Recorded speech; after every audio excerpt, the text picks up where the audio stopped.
నమస్తే welcome to స్వతంత్ర news నేను ప్రియా శర్మ బులెటిన్ లో ముందుగా హెడ్లైన్స్ చూద్దాం నేడు ఉరవకొండలో సీఎం జగన్ పర్యటన వైఎస్ఆర్ ఆసరా 4వ విడత ప్రారంభం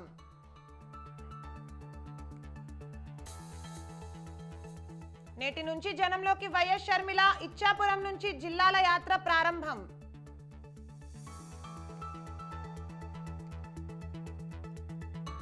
దరఖాస్తుల పరిష్కారంపై తగిన నిర్ణయం సమస్యలు పరిష్కరిస్తాము అన్న మంత్రి భట్టి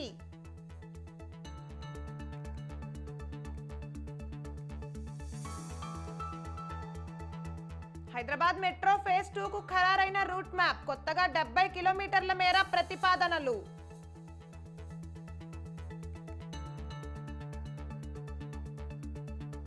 తుది జాబితాలో పెరిగిన ఓటర్ల సంఖ్య 5.5 లక్షల ఓట్లు తొలగించామన్న ఏపీ సీఈఓ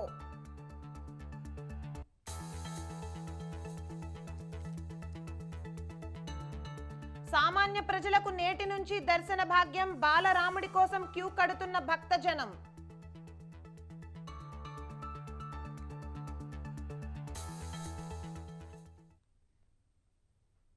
మేడిగడ్డ బ్యారేజ్ నిర్మాణంలో భారీ కుంభకోణం జరిగినట్లు తేల్చింది విజిలెన్స్ విచారణ బ్యారేజ్ నిర్మాణం పేరుతో 3,200 కోట్ల ప్రజాధనం వృధా అయినట్లు తేల్చింది విజిలెన్స్ అండ్ ఎన్ఫోర్స్మెంట్ వారం రోజుల్లో ఈ మొత్తం వ్యవహారంపై ప్రభుత్వానికి మధ్యంతర నివేదిక ఇవ్వనున్నట్లు తెలిపింది నిర్మాణంలో భాగస్వామ్యులైన ప్రతి ఒక్కరూ దోషులేనని పేర్కొంది విజిలెన్స్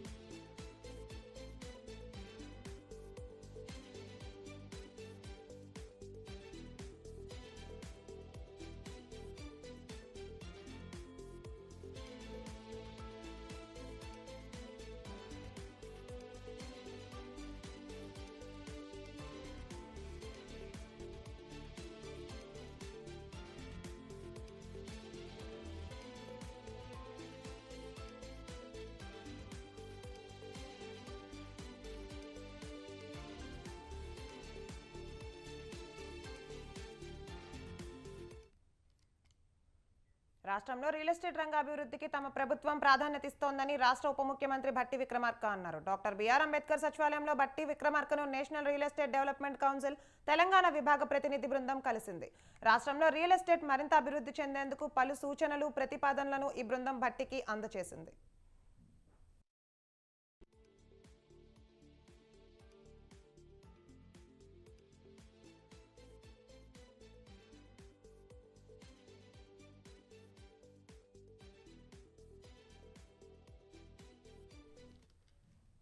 రాష్ట్ర ఖజానాకు పెద్ద ఎత్తున ఆదాయ మార్గాలు తేల్చే వెల్త్ క్రియేటర్లను ఏమాత్రం ఇబ్బంది పెట్టమని వారు ఎదుర్కొంటున్న సమస్యలను తీర్చేందుకు చర్యలు చేపడతామని స్పష్టం చేశారు హైదరాబాద్ నగరాన్ని కాలుష్య రహిత నగరంగా మార్చడానికి శివారు ప్రాంతాల్లో ఇండస్ట్రియల్ ఫార్మా కస్టమర్లను ఏర్పాటు చేస్తామని వివరించారు రాష్ట్రంలో అధికంగా ఉన్న రిజిస్ట్రేషన్ ఛార్జీలను తగ్గించాలని జీవో 50ని ఎత్తివేయాలని సూచించారు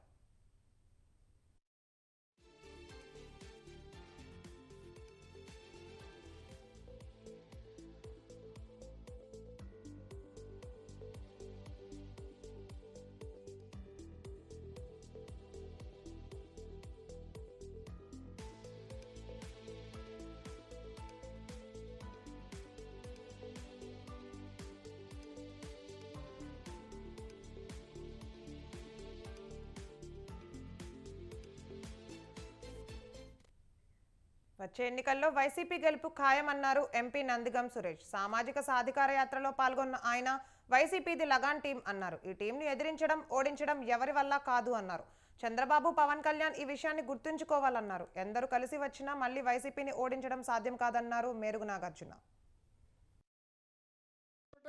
2014 ఎన్నికల్లో చంద్రబాబును చూసాం చంద్రబాబు పవన్ కళ్యాణ్ బీజేపీ కలిసి 600 చిల్లర వాగ్దానాలు ఇస్తే ఈ ఎన్నికలైన తర్వాత చంద్రబాబు గెలిచినాక ఈ పవన్ కళ్యాణ్ చూస్తాడు చంద్రబాబు అనేవాడు దొంగ వాడు కొడుకు ఒక దొంగ ఆ పార్టీ అంతు చూస్తారన్నాడు ఆ బీజేపీ ఏమైందో తెలియదు మరలా ఇప్పుడు కట్టకట్టుకొస్తా ఉన్నారు ఎవరి కోసం ఎందుకు వస్తున్నారు అందుకే ఈ సామాజిక సాధికార యాత్ర పెట్టాల్సి వచ్చింది ఇప్పుడు ఎన్నికలు లేకపోయినా దయచేసి గమనించాలి విఘ్నులు ఈ రాష్ట్ర చరిత్రలో జగన్మోహన్ రెడ్డి అనే వ్యక్తి నా ఎస్సీ, నా బీసీ, నా మైనారిటీ, నేను పేదవారి పక్షానని చెప్పి రాజకీయాలు చేస్తున్నాడు. చంద్రబాబు బలిసిన వాళ్ళతో, డబ్బున్న వాళ్ళతో, కుట్రలు కుతంత్రాలతో, డబ్బులతో రాజకీయాలు చేయాలని చూస్తా ఉన్నాడు. ఓటెవరికేస్తాం? పేద పక్షపాత జగనన్నకు ఓటేస్తాం. ఒక్కసారి చూడండి, మాదంతా లగాన్ టీం గెలుపు ఎప్పటికైనా తథ్యమే. మేము కొడతాం స్టార్ట్ చేస్తే ఎలా ఉంటుందంటే, చంద్రబాబు నాయుడు, పవన్ కళ్యాణ్ ఈ మధ్య కాలంలో వచ్చిన చాలా మంది పారిపోవాల్సిందే తప్ప ఎవడొచ్చినా ఇక్కడ నిలబడే పరిస్థితి లేదు. ఇక్కడ ఒక బ్రాండ్ నడుస్తా ఉంది. అది ఎవరంటే ఖచ్చితంగా జగన్మోహన్ రెడ్డి గారి బ్రాండ్ మాత్రమే. ఈ మధ్య కాలంలో అంబేద్కర్ గారు విగ్రహం పెట్టారు కదా, ఆ విగ్రహం ఎటు చూపిస్తా ఉంది అంటే తాడేపల్లి వైపు చూపిస్తా ఉంది. ఎందుకు చూపిస్తా ఉంది తాడేపల్లి వైపు అంటే, నాకు అనిపించింది ఏంటంటే, ఇదిగో నా ఆలోచన. రేవంత్ సర్కార్పై నెలన్నర రోజులు గడవక ముందే బీఆర్ఎస్ యుద్ధం ప్రకటించిందా? ఎన్నికల ముందు ఇచ్చిన హామీలు అమలు చేయలేదని, కొత్త నిర్ణయాలు ఏమీ లేవని అప్పుడే కౌంటర్ అటాక్ చేయడానికి ప్రయత్నిస్తోందా? 6 గ్యారంటీలు 100 రోజుల్లో అమలు చేస్తామన్న గులాబీ నేతలు ఎందుకు ఆగడం లేదు? ఇందుకు వేరే వ్యూహం ఏదైనా ఉందా?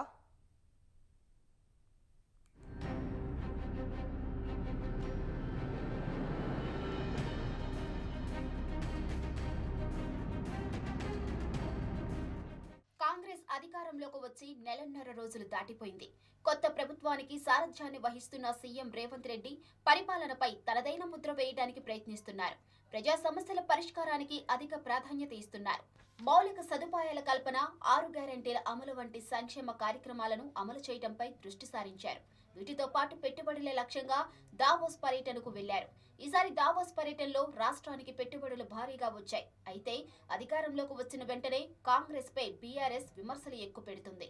ఇచ్చిన హామీలు అమలు చేయటం లేదని, రాష్ట్ర అభివృద్ధి కోసం కొత్తగా సీఎం రేవంత్ తీసుకున్న నిర్ణయాలు ఏమీ లేవని విమర్శిస్తుంది. అయితే కాంగ్రెస్ అధికారంలోకి వచ్చి 45 రోజులు కూడా పూర్తి కాలేదు. అప్పుడే మార్పును ఆదేశించడం అత్యాశ అవుతుందని రాజకీయ విశ్లేషకులు అభిప్రాయపడుతున్నారు. 10 ఏళ్ల పాటు పరిపాలించిన బీఆర్ఎస్ కాంగ్రెస్ పార్టీకి ఏమాత్రం సమయం ఇవ్వకుండా విమర్శలకు దిగడం సమంజసం కాదంటున్నారు.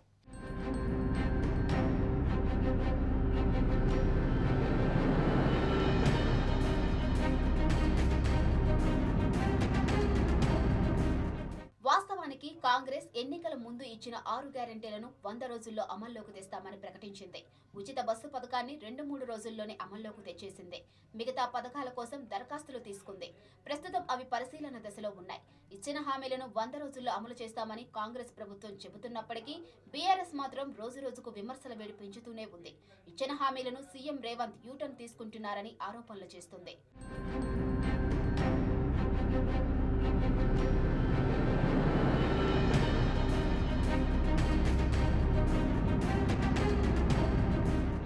అధికారంలోకి వచ్చిన వెంటనే ప్రగతి భవన్ లో అంబేద్కర్ నాలెడ్జ్ సెంటర్ గా మారుస్తామన్నారని, కానీ ఇప్పుడు ఆ విషయాన్ని పక్కన పెట్టారన్న విమర్శలు వినిపిస్తున్నాయి. అయితే కాంగ్రెస్ పగ్గాలు చేపట్టిన వెంటనే ప్రగతి భవన్ ను ప్రజా దర్బార్ గా మార్చింది. ప్రజా దర్బార్ కు ఎవరో ఒక ముఖ్యమంత్రి హాజరవుతున్నారు. మిగతా రోజుల్లో మాత్రం అధికారులే దరఖాస్తులు స్వీకరిస్తున్నారు. ఇక ఎన్నికల ముందు పారిశ్రామికవేత్త అదానీపై రేవంత్ విమర్శలు చేసేవారని, కానీ ఇప్పుడు సీఎం హోదాలో ఏకంగా అదానీతో పెట్టుబడుల ఒప్పందాన్ని కుదుర్చుకున్నారని బీఆర్ఎస్ ఆరోపిస్తుంది. అయితే దీనికి కౌంటర్ గా రాష్ట్రంలో 12,000 కోట్ల పెట్టుబడులు పెట్టేందుకు అదానీ ముందుకొస్తే ఆయనతో రేవంత్ ఒప్పందాలు చేసుకున్నారని కాంగ్రెస్ నేతలు ఎదురుదాడి ప్రారంభించారు. అదానీ దోపిడీకి మాత్రమే తాము వ్యతిరేకమని, వారు పెట్టుబడులను స్వాగతిస్తే తప్పకుండా బీఆర్ఎస్ విమర్శలను తిప్పికొడుతున్నారు హస్తం పార్టీ నేతలు.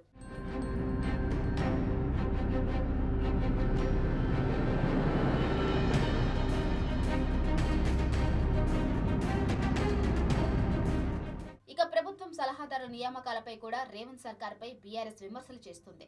అధికారంలోకి వచ్చిన తరువాత పాత సలహాదారులను రేవంత్ ప్రభుత్వం తొలగించింది. తాజాగా 3 సలహాదారులు నియమిస్తూ ఉత్తర్వులు జారీ చేసింది. ఇందులో రేవంత్ కు అత్యంత సన్నిహితుడిగా పేరున్న వేం నరేందర్ రెడ్డి, మాజీ మంత్రి షబ్బీర్ అలీ, టీపీసీసీ ఉపాధ్యక్షుడు హర్కర వేణుగోపాల్ను ప్రభుత్వ సలహాదారులుగా నియమించింది. వీరందరికీ సహాయ మంత్రి హోదాను కల్పించింది. అయితే ఈ నియామకాలపై బీఆర్ఎస్ విమర్శల వర్షం కురిపిస్తుంది. ఇలా మొత్తానికి అధికారంలోకి వచ్చి రాగానే కాంగ్రెస్ ప్రభుత్వంపై యుద్ధానికి సిద్ధమైంది బీఆర్ఎస్. అయితే ఇదంతా లోక్సభ ఎన్నికల్లో కాంగ్రెస్ ను వీలైనంత తక్కువ స్థానాలకు పరిమితం చేయడం కోసమే అన్న అభిప్రాయాలు వ్యక్తమవుతున్నాయి. బీఆర్ఎస్ కు లోక్సభ ఎన్నికల్లో ఖచ్చితంగా మెరుగైన ఫలితాలను సాధించవలసిన అవసరం ఏర్పడింది. అందుకే సమయం కూడా ఇవ్వకుండా కాంగ్రెస్ ప్రభుత్వంపై బీఆర్ఎస్ యుద్ధం ప్రారంభించిందన్న వాదన వినిపిస్తుంది.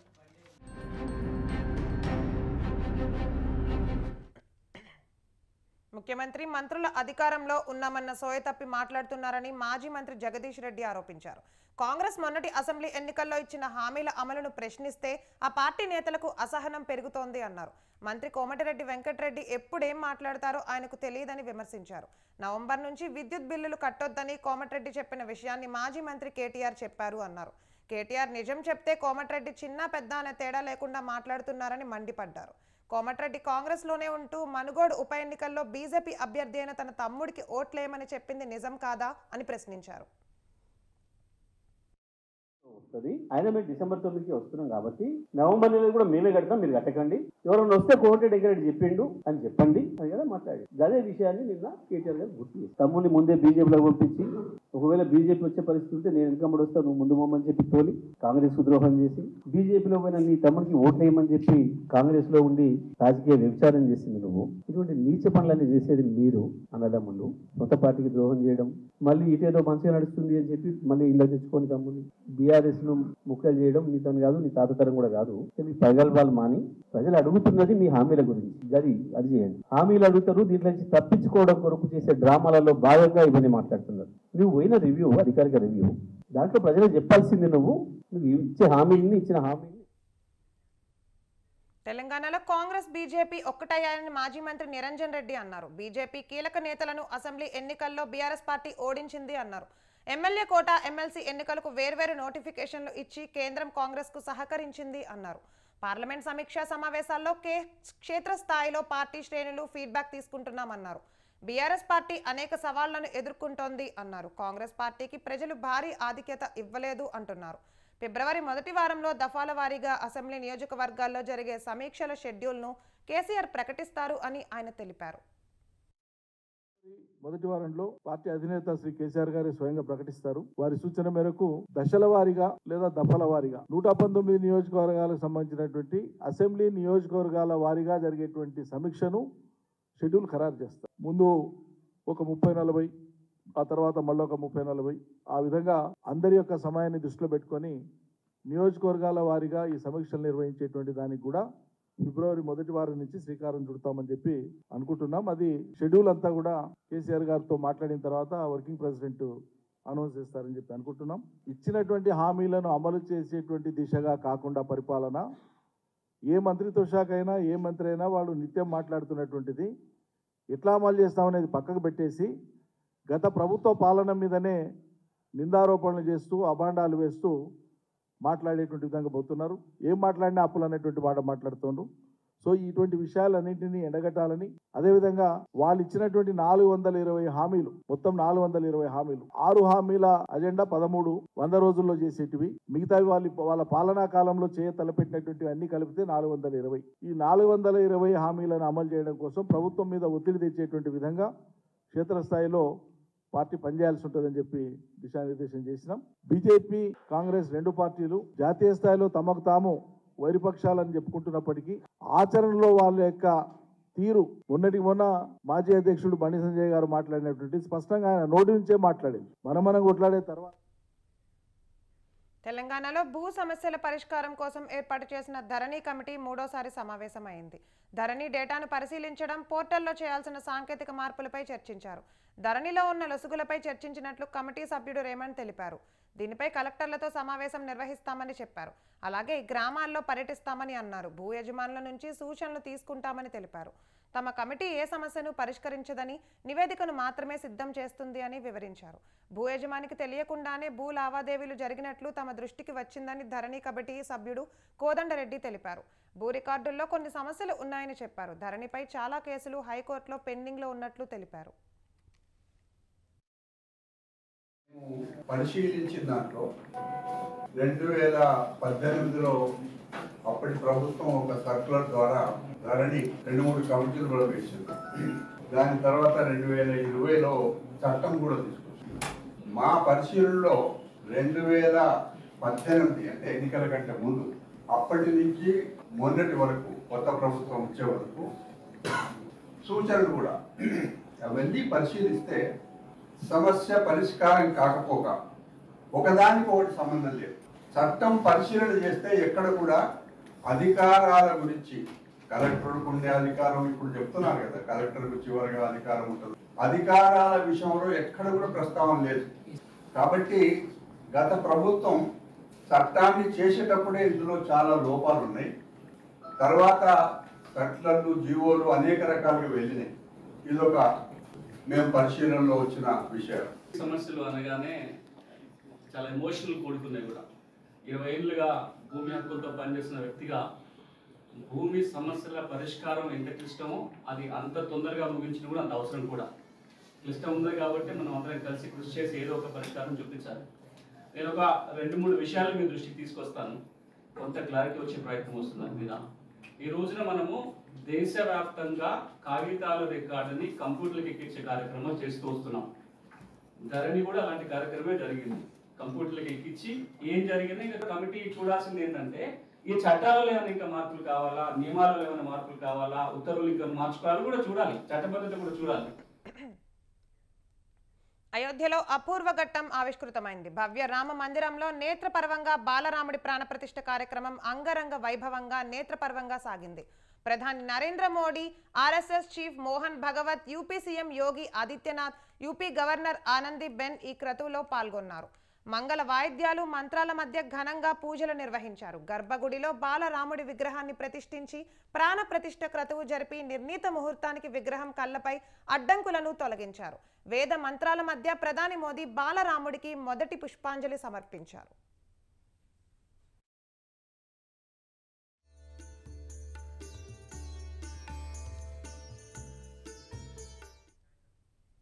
వేలాది సంవత్సరాల తర్వాత కూడా రామ ప్రతిష్ఠ జరిగిన ఈ రోజును ప్రజలు కలకాలం గుర్తుంచుకుంటారని ప్రధాని మోదీ అన్నారు.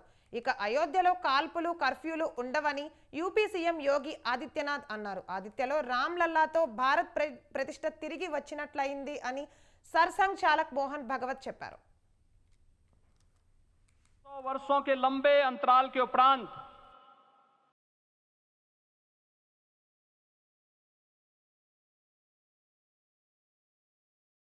वर्षों के लंबे अंतराल के उपरांत आज के इस चिर प्रतीक्षित मौके पर अंतर मन में भावनाएं कुछ ऐसी हैं कि उन्हें व्यक्त करने के लिए शब्द नहीं मिल रहे हैं। मन भावुक है, भाव विभोर है, भाव विह्वल है। निश्चित रूप से आप सब भी ऐसा महसूस कर रहे होंगे। आज इस ऐतिहासिक और अत्यंत पावन अवसर पर भारत का हर नगर, हर ग्राम अयोध्या धाम है। हर मार्ग श्री राम जन्मभूमि की ओर आ रहा है। हर मन में राम नाम है, हर आंख हर्ष और संतोष के आंसू से भीगा है। हर जीवा राम राम जप रही है। रोम रोम में राम रमे हैं, पूरा राष्ट्र राममय है। ऐसा लगता है हम त्रेता युग में आ गए हैं। रामलला के साथ भारत का स्व लौट के आया है।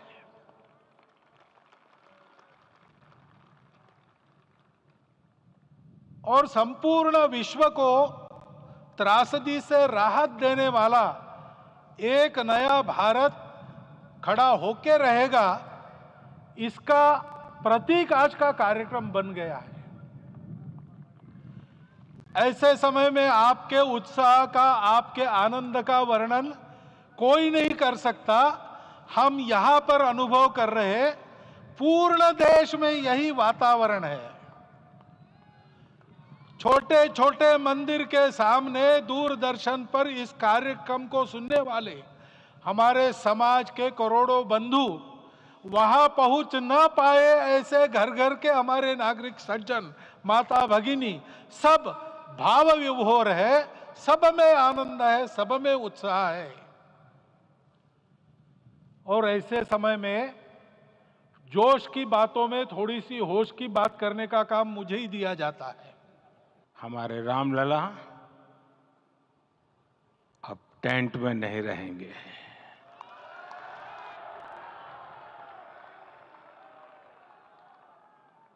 हमारे रामलला अब इस दिव्य मंदिर में रहेंगे। मेरा पक्का विश्वास है, अपार श्रद्धा है कि जो घटित हुआ है इसकी अनुभूति देश के, विश्व के कोने कोने में राम भक्तों को हो रही होगी। ये क्षण अलौकिक है, ये पल पवित्रतम है। ये माहौल, ये वातावरण, ये ऊर्जा, ये घड़ी प्रभु श्री राम का हम सब पर आशीर्वाद है। ఏంటి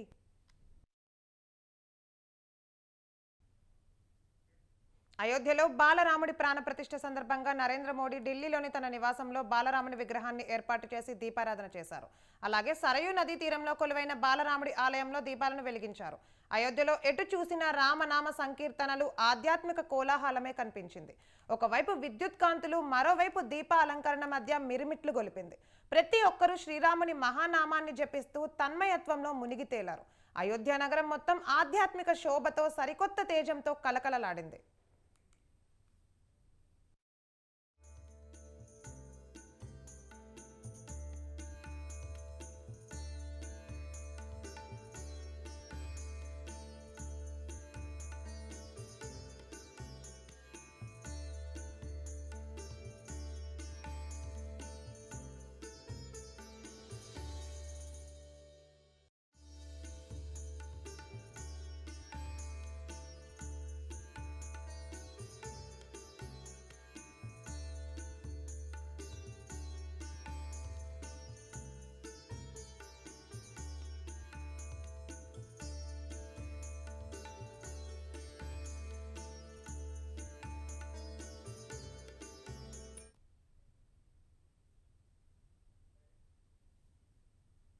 ఇవి బులెటిన్ అప్డేట్స్. కీప్ వాచింగ్ స్వతంత్ర టీవీ.